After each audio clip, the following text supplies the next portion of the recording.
안녕하세요. 실전사주풀이 147번째.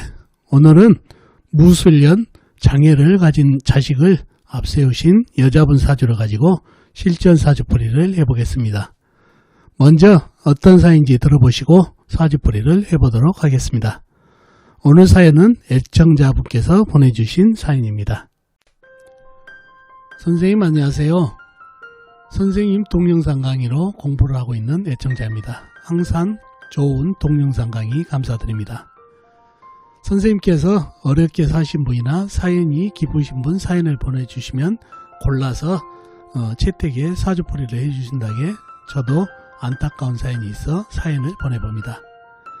잘 아는 지인 정도로 소개하고 사연을 드리겠습니다. 연세가 있으신 여자분이신데 젊은 시절에 결혼을 해 아이를 낳았는데 그만 장애를 가진 아이를 낳았답니다. 그래도 자식사랑이 있는지라 애지중지 키우지만은 뒷바라지가 만만치 않아 고생을 했습니다. 그러던 중 남편이 갑작스러운 사고로 젊은 나이에 세상을 떠났습니다. 남편이 갑자기 세상을 떠나자 혼자 힘으로 자식을 키워야 하니 고생이 이만저만이 아니었답니다. 다행히 옷수선하는 솜씨가 뛰어나 옷수선 가게로 생계를 끌어갈 수 있었습니다. 재혼도 생각해봤지만 인연이 잘 생기지도 않았지만 장애 자식에게 상처를 더 줄까 걱정되어 재혼 생각도 접었답니다. 그렇게 세월이 흘러가던 중 장애를 가진 자식이 갑자기 병세가 악화되어 2018년 그만 세상을 떴습니다. 장애 자식을 평생 돌보며 살았지만은 자식을 앞세운 슬픔이 너무 커 연세도 있으신데 건강이 너무 걱정됩니다. 선생님, 이분 사주가 어떤 사주이길래 장애아를 낳고 남편을 일찍 보내고 결국 자식까지 앞세운 운명이 되었는지 알고 싶습니다. 제 사연이 채택된다면 자신의 운명을 알 수 있으니 그분께 도움이 될 것 같아 사연을 보내봅니다. 이런 안타까운 사연을 주셨습니다. 자, 그럼 이분 사주가 어떤 사주길래 이런 시련을 갖게 됐는지 사주를 풀어보면서 알아보도록 하겠습니다. 자, 이 사주가 오늘 여러분과 같이 풀어볼 사주가 되겠습니다. 김연년 기사월 모일 신유시에 태어나신 여자분이시네요. 자, 김연년생이시면 1939년생이시죠. 2020년 올해 82세가 되시는 여자분이 되겠습니다. 자, 이분 사주를 애청자분께서 사연으로 보내주셨는데요. 결혼을 해서 아이를 낳았는데 장애를 가진 아이를 낳아서 뒷바라지에 고생을 하고 또 남편이 갑작스럽게 세상을 떠서 장애를 가진 자식과 생계를 꾸려가야 되니 고생을 했고 또 2018년에 장애를 가진 자식이 먼저 세상을 뜬 이런 기구한 운명의 사연이었습니다. 자, 왜 그런지 한번 풀어달라고 사연을 보냈죠. 자, 그러려면 사주 형국을 파악해봐야겠죠. 사주 형국을 파악하기 위해서 오행의 분포부터 알아보겠습니다. 먼저 일간이 내 편부터 알아볼까요? 자, 일간이 내 편의 오행의 세력이 강하면 사주가 강해지고 반대로 상대편 내 힘을 빼가는 오행의 세력이 강하면 사주가 약해진다는 얘기죠. 자, 일간이 무토, 큰흙, 광활한 대지로 태어났네요. 흙의 내 편은 비겁인 같은 흙이나 흙을 생해주는 불이 내 편이 되겠습니다. 먼저 비겁인 흙을 찾아볼까요? 흙은 연간의 기토, 월간의 기토, 작은 흙이 있습니다. 그리고 다른 데는 없고 월지, 사화안의 무토, 일지, 오화안의 기토가 함량되어 있습니다. 다음에 흙을 생해주는 인성인 불을 찾아볼까요? 불은 월지의 사화, 큰 불, 일지의 오화, 작은 촛불이 있습니다. 그리고 다른 데는 없고 지장간에 없고요. 그러면 내 편의 세력이 제법 있죠. 기토, 작은 흙, 사화, 오화, 큰 불, 작은 불 이렇게 해서 나와 있는 내 편의 세력이 제법 있는 그런 사주라 사주가 강해질 가능성이 있는 사주가 되겠습니다. 상대편도 한번 찾아봐야 되겠죠. 상대편은 뭔가요? 내 힘을 빼가는 오행이죠. 식상, 내가 생하면서 힘이 받고 재성, 내가 극하면서 힘이 받고 관성, 일간이 나를 극하니까 힘이 약해지는 이 세 가지 오행이 상대편이 되겠습니다. 식상은 뭔가요? 흙이 생해준 오행이니까 쇠, 그 다음에 재성은 물, 관성은 나무가 되겠습니다. 먼저 식상인 쇠를 찾아볼까요? 쇠는 시간의 신금, 시지의 유금, 작은 쇠 조각이 있습니다. 그리고 다른 데는 없고 월지, 사환의 경금 암장되어 있고요. 다음에 재성이 물을 찾아볼까요? 물은 사주팔자에 나와 있는 거 없고 지장간에도 없습니다. 무재성인 사주가 되겠네요. 물이 한 방울도 없는 사주팔자가 되겠습니다.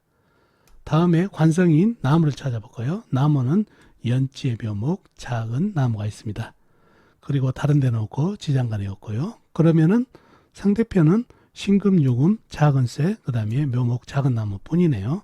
그러면 네 편의 세력이 흙기운과 불기운으로 형성돼서 사주가 강해진 사주가 되겠습니다.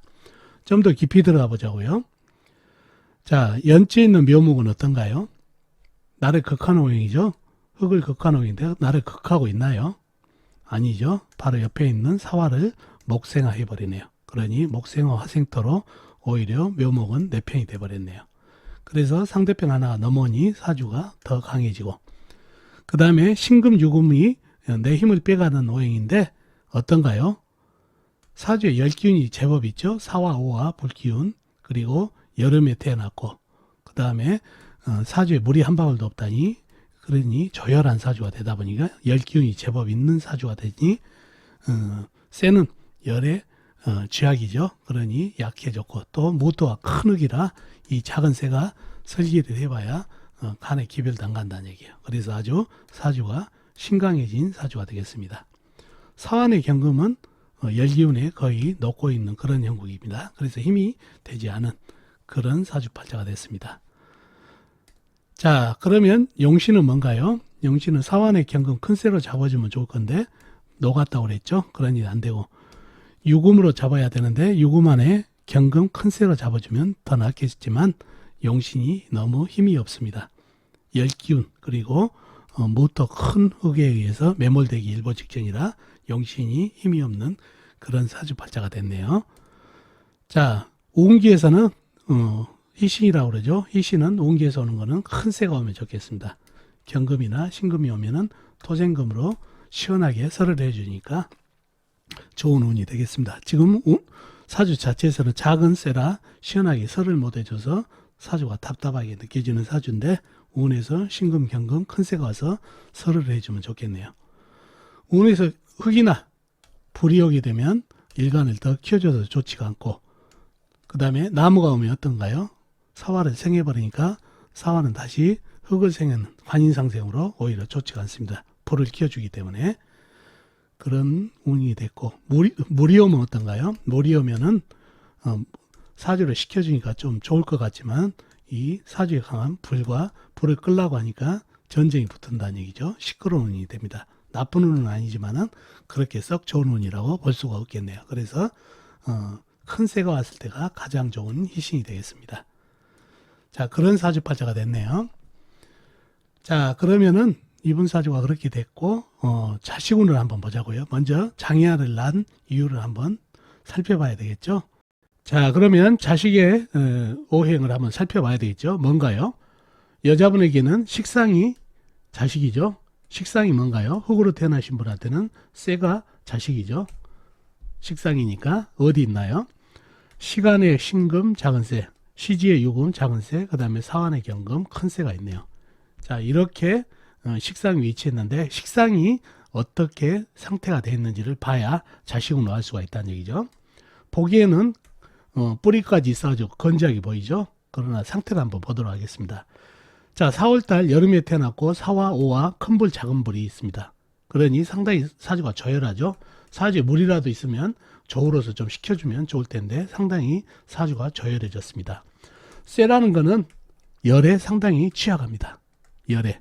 그러니 이 신금, 유금은 줄줄 녹고 있는 그런 형상입니다. 사화 안의 경금은 큰 불 사화 안에서 줄줄 녹고 있는, 완전히 녹아버렸다고 봐도 무방한 그런 상태고, 신금, 유금도 경금이 녹을 지경이면 신금, 유금도 상당히 상태가 좋지 않은 그런 상태입니다. 그래서 열에 상당히 취약해서 상태가 좋지 않은 신금, 유금이 됐네요. 더군다나 무토, 기토, 이토 사주에 흙이 제법 있다는 얘기예요. 큰 흙에 신금, 유금, 작은 쇠는 매몰되기 일보 직전이다 보니까 더욱 쇠, 식상의 상태가 좋지 않은 그런 형국이 됐습니다. 그러니 이렇다 보면 자식이 병약한 자식을 둘 수 있는 사주팔자의 구조가 되겠습니다. 자, 두 번째는 체질을 봐야 된다는 얘기죠. 체질이 사주에 물이 한 방울도 없죠. 그러면 밭이 좋지 않다는 얘기예요.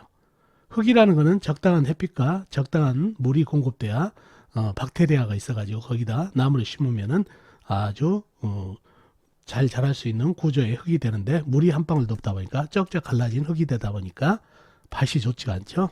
그러니 착상이 잘 안 된다는 얘기예요. 또 사주에 없는 물이 바로 생식기를 뜻하죠. 자궁이 좋지 않은 상태가 되다 보니까 착상이 잘 안 되고 착상이 되더라도 자칫하면 병약한 자식을 둘 수 있는 사주팔자가 되겠습니다. 다음에는 남편이 일찍 돌아가셨다는 얘기죠. 왜 그런지 사주속에 나와 있는 거 한번 보자고요.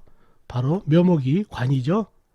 관이 남편이라는 얘기예요. 너무 멀어서 무정하고 이 관이 사화에 던져져서 불에 타버렸네요. 그러니 힘이 하나도 없는 그런 형국이고 무관팔자라 해도 할 말이 없는 그런 사주팔자다 보니까 이성 배우자 즉 남편과 인연이 약해서 사별을 했던 그런 형국이 되겠습니다. 자, 다음에는 이분이 그래도 수손으로 살 수 있었던 건 또 어떤 기운 때문에 그랬을까요? 사지 보면 도화살이 상당하죠.